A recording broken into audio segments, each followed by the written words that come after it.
এই মুহূর্তে মার্কেটের সবচেয়ে ডিমান্ডিং একটা ফোন হচ্ছে রেডমি টার্বো 4 প্রো। ইন্টারেস্টিং ব্যাপার হলো বর্তমানে এই ফোনের দাম অনেকটাই কমছে 30,500 টাকা, যেটা র্যাম রম হচ্ছে 1256 জিবি।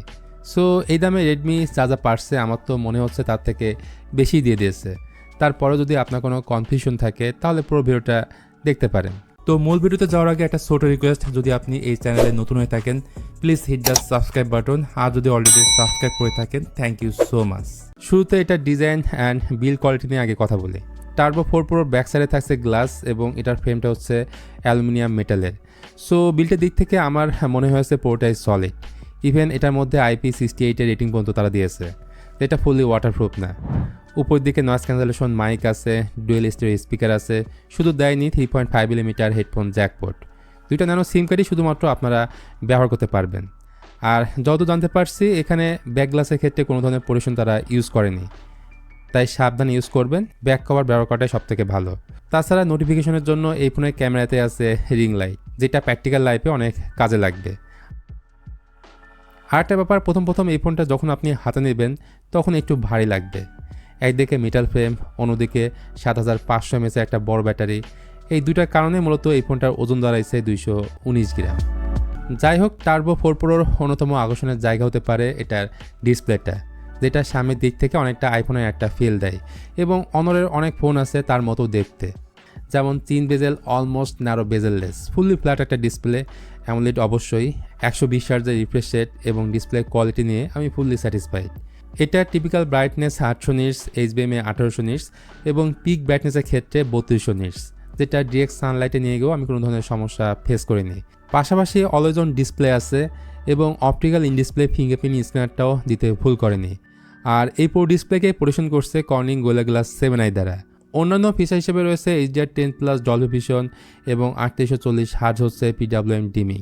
মোট কথা, একটা দামি ফোনের ডিসপ্লেতে আমরা যা যা পাই তার সব কিছু এই ফোনের ডিসপ্লেতে আপনারা পাচ্ছেন। দেন পোজ হিসেবে এই ফোনের মধ্যে থাকছে স্ন্যাপড্রাগন 8s Gen 4। একটা ভেরিয়েন্টে পাওয়া যায় 12256 জিবি, যেখানে LPDDR4X র্যাম টাইপ অ্যান্ড স্টোরেজের ক্ষেত্রে UFS 4.1 থাকছে। সো বুঝতে পারছেন র্যাম ম্যানেজমেন্ট হচ্ছে টপ নচ। বাট সমস্যাটা হচ্ছে এটা চাইনিজ ভেরিয়েন্টের ফোন, যেটাতে গুগল প্লে স্টোর ডিফল্টভাবে ইনস্টল থাকে না, থার্ড পার্টির মাধ্যমে ইনস্টল করে নিতে হয়। এছাড়া প্রচুর পরিমাণে ব্লুটুথ থাকে, এমন অনেক অ্যাপ আছে যেগুলো চাইলেও আনইনস্টল করতে পারবেন না। কিছু কিছু অ্যাপে আবার নোটিফিকেশন পর্যন্ত আসে না। তবে এটা সত্য, গ্লোবাল রমের ফোন থেকে চাইনিজ রমের ফোনটা অনেক বেশি ফাস্ট অ্যান্ড স্মুথ হয়। আর এই ফোনটার আন্তর্জাতিক স্কোর পাওয়া গেছে প্রায় 19 লাখের মতো। মোট কথা, এই ফোনে আপনারা হাই সেটিংসে সব ধরনের গেম খেলতে পারবেন। যদি পাবজি, কল অফ ডিউটি খেলতে চান সেটা আপনি 90 FPS খেলতে পারবেন এবং লং টাইম ধরে গেম খেললেও ফোনটা খুব একটা গরম হয় না। নেক্সট হচ্ছে সফটওয়্যার। এটাতে HyperOS 2.0 আছে, অ্যান্ড্রয়েড 15-এর উপর বেস করা। এটাতে কিন্তু হিউজ একটা ব্যাটারি ব্যবহার করা হয়েছে, 7550 mAh সিলিকন কার্বন ব্যাটারি। 90 ওয়াটের চার্জারটা ফোনের বক্সেই থাকবে। 1 ঘন্টা 15-20 মিনিটের মধ্যেই ফুল চার্জ হয়ে যায়। কোনো ওয়্যারলেস চার্জিংয়ের সাপোর্ট নেই, এই জিনিসটা থাকার দরকার ছিল।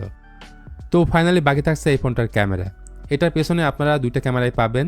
একটা হচ্ছে 50 মেগাপিক্সেলের সনি লিটিয়া 600 সেন্সর, এরপর একটা হচ্ছে 8 মেগাপিক্সেলের আল্ট্রাওয়াইড ক্যামেরা। কোনো টেলিফোটো ক্যামেরা এখানে নেই। আর ফ্রন্টেরটা হচ্ছে 20 মেগাপিক্সেলের একটা সেলফি ক্যামেরা। এই ফোনটার রিয়ার ক্যামেরাতে ভিডিও রেকর্ড করা যায় সর্বোচ্চ 4K 60 FPS এবং ফ্রন্ট ক্যামেরাতে রেকর্ড করা যায় up to 1080p 60 FPS।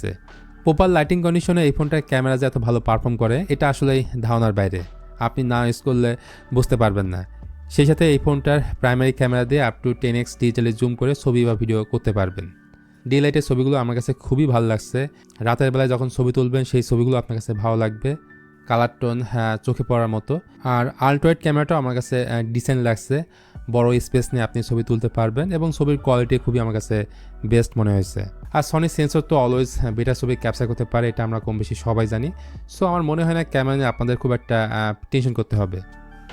So overall সব কিছু মিলিয়ে আমার কাছে রেডমি টার্বো 4 প্রো এই মুহূর্তে মার্কেটের সবচাইতে ডিমান্ডিং একটা ফোন মনে হয়েছে, কারণ এটার ডিসপ্লেটা খুবই ভালো, এটার বিল্ড কোয়ালিটি অসাধারণ, ক্যামেরাটা ভালো, পারফরমেন্সটা ভালো এবং ব্যাটারি ব্যাকআপ ভাই আউটস্ট্যান্ডিং। তো আপনারা এই ফোনটা অবশ্যই দেখতে পারেন 30,000 টাকা বাজেট থাকলে। তো আজকের ভিডিওটা এ পর্যন্তই। ভিডিওটি ভালো লাগলে please hit the like button, share করতে পারেন আপনার বন্ধুদের সঙ্গে।